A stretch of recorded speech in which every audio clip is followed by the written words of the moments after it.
This patient in Beijing is being operated on by a robot controlled from the Italian capital Rome, over 8,000 kilometers away.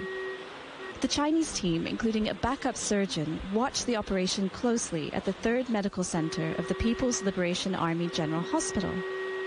Professor Zhang Xu guided the robotic arms remotely via surgical console to complete the delicate work of removing a lesion from the patient's prostate.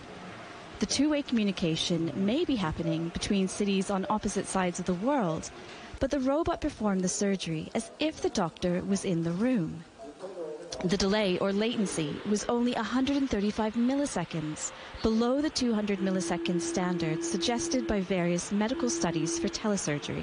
The biggest problem with remote surgery is communication and whether there is any delay. Today there was almost no delay, the same as an on-site surgery. To me it was really an historical experience, an historical moment. The fact that he was able to do it in Rome, it makes us very, very happy.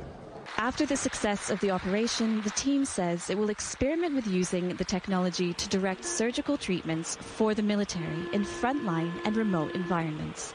Jen Kopstake, CGTN.